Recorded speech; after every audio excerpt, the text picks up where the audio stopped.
So the title of this video is factual, but it is also clickbait.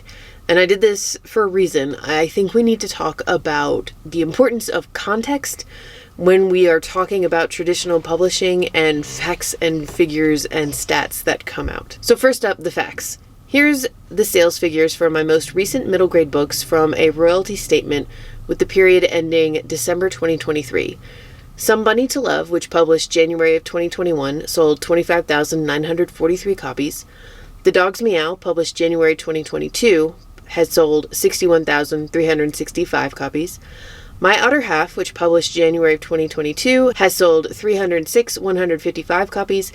And What'll I Do Without You, which published in October 2023, has sold 100,577 copies. That's a total of 494,040 books sold in about 3 years. Now, before this, I had published well over a dozen novels. I feel like those last four are numbers 16, 17, 18, 19, or maybe 17, 18, 19, 20 for me. I'm not exactly sure. All of the books I had published before that were very solidly mid-list, like sales in the range of 5,000 copies to 15,000 copies total, and that's going back starting in like 2014. I had never earned a royalty check before this, so to say I am happy about this would be a great understatement. I am thrilled with the sales for these books. Now let's talk about the other half of my title. I went on submission with another middle grade novel in the same vein as these in October of last year, 2023, and I think I updated you guys in a vlog a couple weeks ago that one editor had showed interest and was passing it around. Well, that editor has officially passed on the book, and everybody else has either passed or, and this is a topic for another video, is just ghosting my agents despite multiple nudges, which from talking to author friends is just a thing that editors are doing now. And look, I am like incredibly sympathetic to how overworked and underpaid editors are, but it takes 20 seconds to say, thank you for this, it's not for me, hit send, and put authors out of our misery. I just find it incredibly unprofessional and potentially damaging to the editor-agent relationship to ghost. But anyway, that's what's happening. It's over. It's not going to sell. That's where I'm at. This is not going to be a video me ranting and complaining, how dare they not want my book. There's a lot of reasons they might not want this book. I mean, maybe I just didn't execute it well enough. The passes are all kind of saying the same thing, which is this reads a bit too young and a bit too quirky. And young and quirky has its place in middle grade, which is why I'm wondering if perhaps my execution of it just wasn't to their liking. I also thought I was timing this well with the current trend I thought I was seeing, where teachers and librarians are saying we need shorter books for reluctant readers because we are dealing with a post-pandemic literacy crisis, and my book fits that niche. But again, this was more reason editors used to reject it. This could be maybe editors not picking up on a trend that teachers and librarians are talking about. This could be maybe not being on sub to the right editors, although looking at my list and my agent knowing what he knows, I feel pretty confident that we targeted the right people. And again, it could just be that I did not execute my idea as to their liking, I'm going to say, because there is a point where it's subjective. I am happy that I wrote that book, that I revised that book multiple times. I think it is very good and solid, and maybe there will be a time for it one day. And I'm happy that I have it in my back pocket now, because next year, 2 years from now, this has happened to me before, where it's like all of a sudden the time is ripe for this idea and I will have something to put on submission and maybe it'll sell. So I'm not making this video to be like, how dare publishers not want my next book? It's not like that at all. I'm making this video because of a recent post on Substack that went viral titled, "People Don't Read Books Anymore." And this is why I want to talk about the importance of clickbait or context when we talk about clickbaity publishing statements. If you'd asked me a few years ago if I thought, hey, if one of your books sold over 300,000 copies in about a year, do you think you would ever have a problem getting a book deal again? I'd be like, oh, no, I would be set for life. But I was wrong. Just like in the very beginning of my career back in 2011, when I got my first book deal, I thought I was bound to get any book sold that I wanted forevermore. That's not how it works in traditional publishing. So when I say, I've sold almost 500,000 copies, publishers don't want my next book, that is a title that is specifically designed to ruffle some feathers, get people asking questions, and get clicks. Here's another example of a statement that ruffled a lot of feathers but lacks a lot of context. Half the books published every year sell less than a dozen copies. That is sensational, and it's also not true. After this little factoid came out in the transcript of the Department of Justice versus Penguin Random House trial, during which the Department of Justice sought to block, successfully, the merger of Penguin Random House and Simon & Schuster because they claimed it would be a monopsony. All these little facts came out, and people grabbed onto them on Twitter and were tweeting them out, and it got people thinking, why in the world would anyone choose traditional publishing? Something that people say a lot, and something that even I, as someone who is very critical of traditional publishing on this channel, it kind of irritates me because it implies that those of us who are choosing this path are absolute morons. And the truth is, a lot of these statements are just, they're not really true in the way you interpret them when you see them in a tweet in 10 words or less. So let's look at this one. Half the books published every year sell less than a dozen copies. After that came out, I saw people both on the internet but also like behind the scenes, people I know in the industry were like, where is that coming from? And they were looking at their book scan data. They were looking internally to try to figure out, wait, is that true? Where is this figure coming from? I finally found the answer in a Publishers Weekly report. That figure came from a Department of Justice lawyer, and it was framed as a question to a PRH witness. So I will put that chunk of the transcript up here on the screen so you can see it. But basically the lawyer said, would it surprise you to know that half of those 58,000 books sell fewer than 1 dozen books? And in the end, the witness says, I didn't study it. I don't think there's any evidence on the record. And after that, people at Publishers Weekly dug through the evidence that was submitted, and nothing that was submitted backed up this lawyer's claim, or this lawyer's, question about would it surprise you to know that this many books sell fewer than a dozen copies. All we can say is that it was a hypothetical. I'm not saying that the lawyer was lying, although you can manipulate what you're saying in order to get a reaction from a witness on a stand, I guess. What I'm saying is nothing that he or anyone entered as evidence in that trial indicated that that was a fact. There was no figure to back this up. It's not real. It's not true. It's a fact that the lawyer said it in court, but the figure is not a fact. So this piece I was talking about on Substack, I'll link to it and several of the better rebuttals that I have read since then, all down below. I'll pin it as a comment. It basically used that and lots of other little factoids from the transcript of the trial to assert the claim that no one buys books anymore. And the author herself, I have seen her in comments of the rebuttals engaging in very, healthy discussion and debate, saying, well, yeah, it was clickbait. That's what we all do. I mean, I think we all have to acknowledge that at this point. If you want people to read what you are writing or any content that you put out online, you kind of have to make it clickbait. And that's on all of us because we click on that stuff.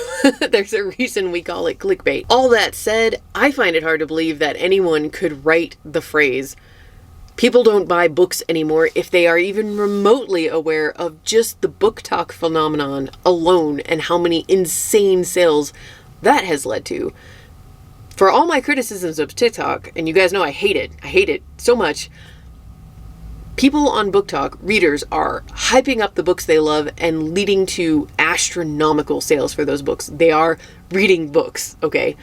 So, people read books. The title is wrong.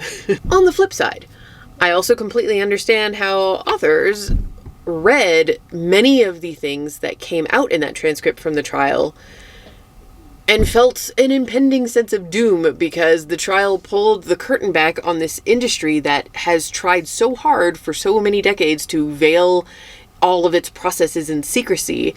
And what did we learn? Well, we learned that it really is the shit show we have always thought it was, and we have better odds in Vegas. But all that said, I still have this knee-jerk reaction when somebody says, why would you even choose traditional publishing anymore? There is a post I'm absolutely going to link below because they said it way better than I ever could, but publishers do still do a lot for authors in their books. As much as I gripe about it, as I have a whole series, a playlist on this channel where I gripe about traditional publishing.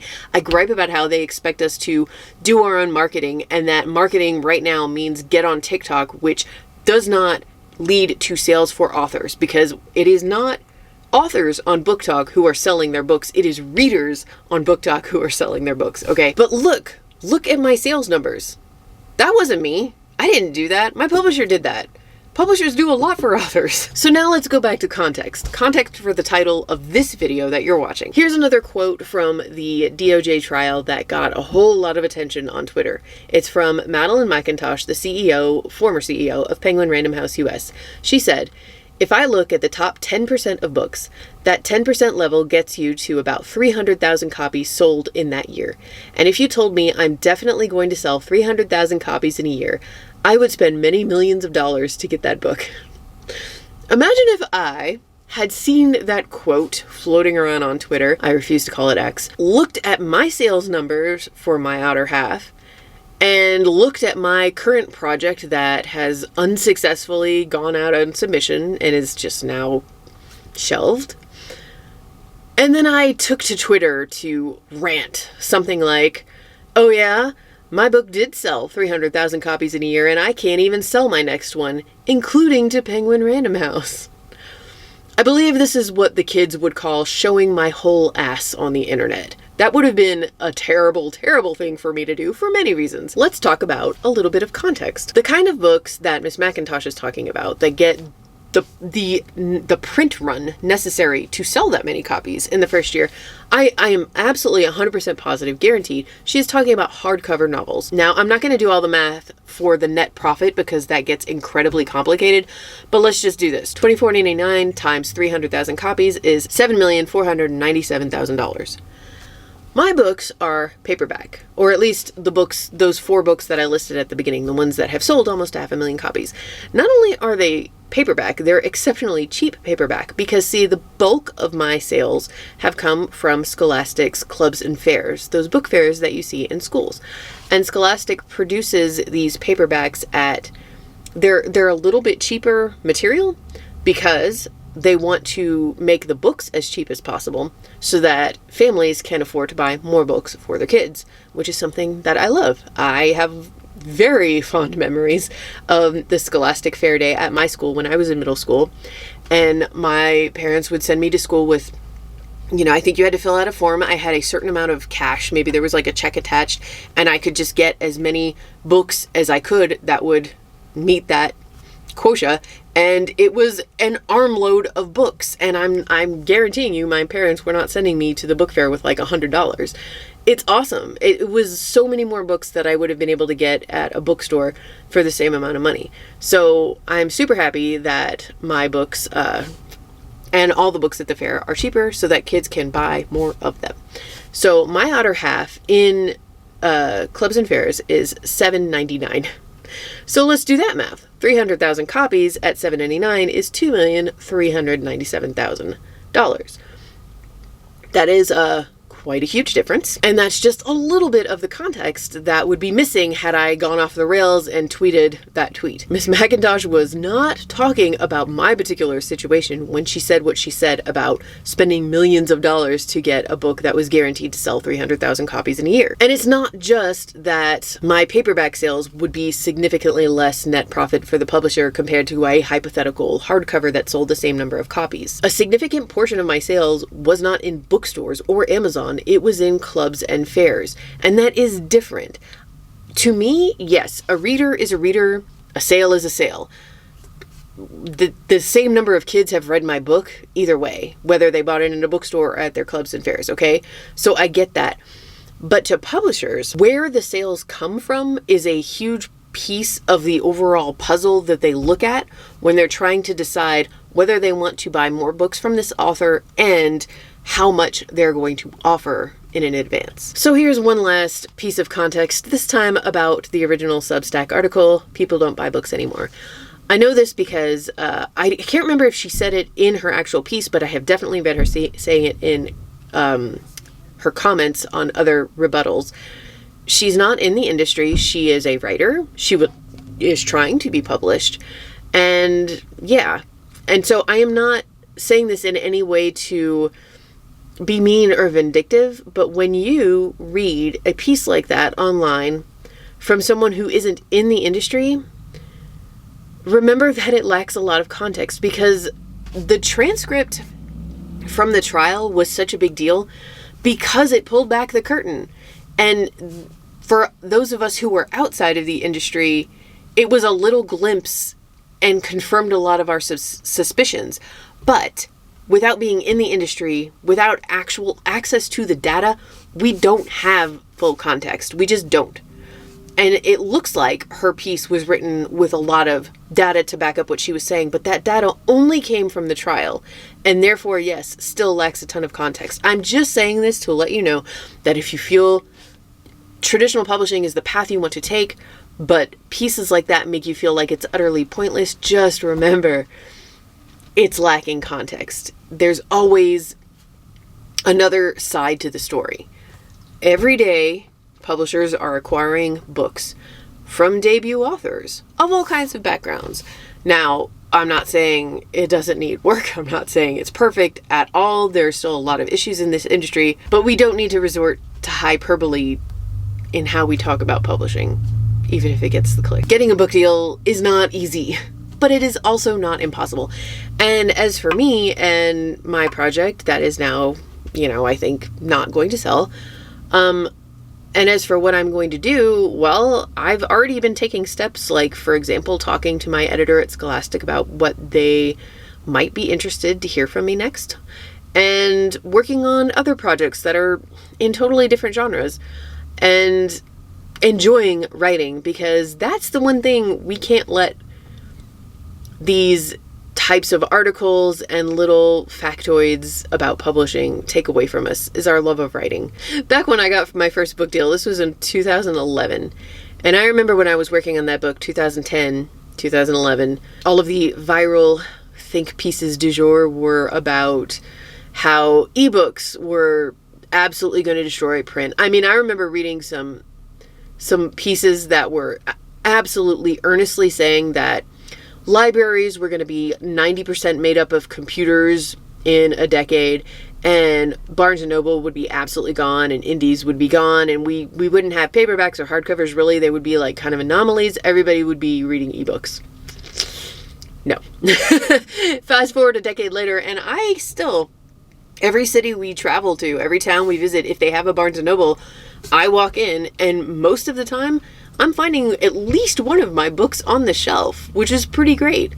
None of that came to fruition. People love to say, and you can go back decades and find reasons people were saying traditional publishing is about to collapse. People thought that paperbacks were going to lead to the collapse of publishing, okay? And it never comes to fruition. The industry is not going anywhere. It's just evolving. And because it evolves so behind the times and it takes so long to catch up, it always feels like it's on the verge of disaster. There are definitely a lot of things publishers could be doing better, but the industry is not about to collapse. And there is room for you, and there is a chance for you if that's what you want to pursue. So I hope you keep trying. The best advice I ever got about this back when I was first trying to get an agent and failing was, all you can do is write another book and try to make it better than the last one. And that's what I'm going to do right now. I hope you do too. Now, on to the second half of this video, because I know it's been a month. I took another unplanned kind of break from YouTube, and I just wanted to update you guys a little bit on what's going on. I am still... I have not made a lot of progress on my thriller, I won't lie. I got caught up with a flurry of ghostwriting things, and I just wasn't in the mood to draft my own project. It's the same thing that always happens. I have been working on developing that fantasy idea, which I told you guys was a middle grade fantasy, but I have since realized is going to be my unpublishable, not middle grade fantasy, because while the primary character is 14, I don't think it fits into middle grade or young adult. And I kind of was starting to feel boxed in by trying to make it that, because that's not what the story wants to be. So yeah, it's going to be just a adult fantasy novel with a 14-year-old as the primary protagonist, which I don't think I would have much luck with on submission. And I'm not really thinking about its future at this point. Like, would I self-publish it? But I don't know. I'm trying to just relax and let it be the thing I have fun and play with for now. And finally, one little project, because I never have enough to do and I feel like launching another endeavor. I've really been enjoying Substack, and this is related, I've also really been enjoying doing these query critiques, which I think I told you guys about a couple months ago. I think everybody who has reached out to me to do a query critique, why can't I say that, said they found out about it from YouTube, so thank you. I've been enjoying them. The query critique deal is $100 flat fee, and I will read your query an unlimited number of times until you are happy with it. It's just the query. It's not like a synopsis. It's not pages or anything like that, but we'll go back and forth until you feel like your query is perfect, and I feel like your query is perfect. I love doing it. I love reading pitches.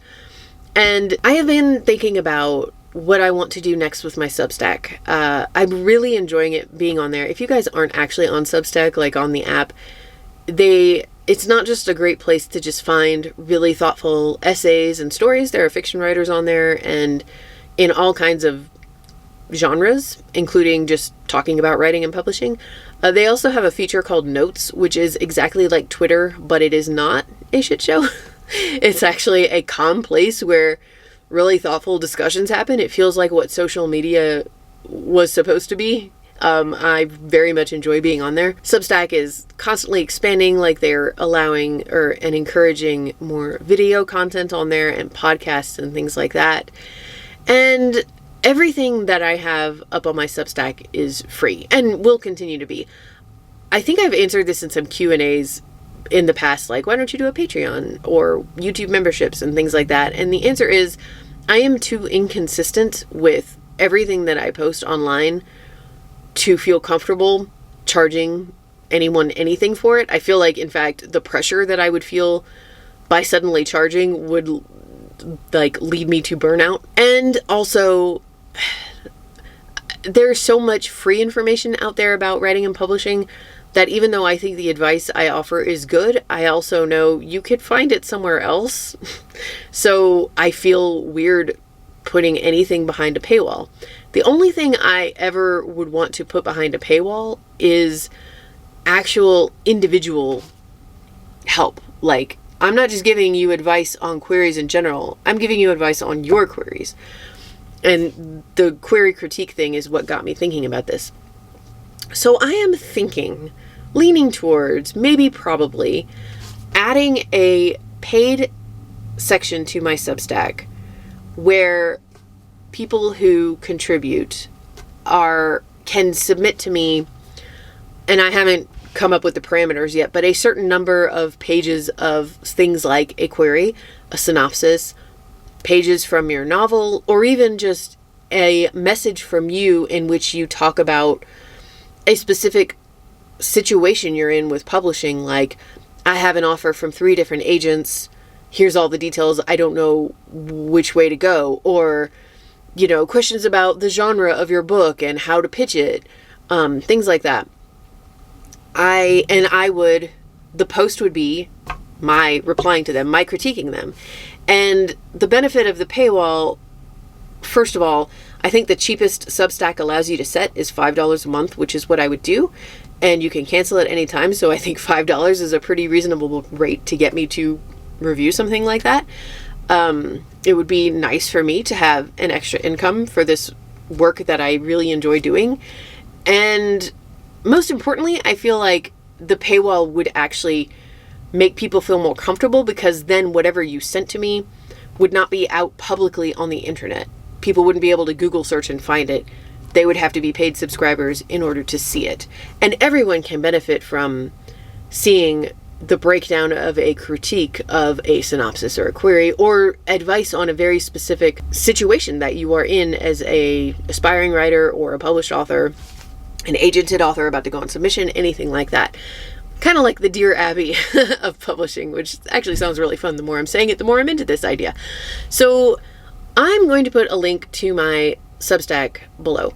And I think there is an option on there. Well, just actually, if you just subscribe to it for free, that would tell me that you're interested in this, because I don't want to actually do this at all unless I know people are going to submit something for me to critique. So let me know what you guys think about that down in the comments. And again, I'll link to my Substack, because that would actually be the most helpful thing. It just, if I see enough people maybe subscribe over there, again for free, because I haven't set anything up yet, just to show me that this would maybe be something that you are interested in. And that is going to be it for this video. I hope you guys are doing great. Let me know how everything's going in the comments below, and I will see you hopefully not a month from now with another one.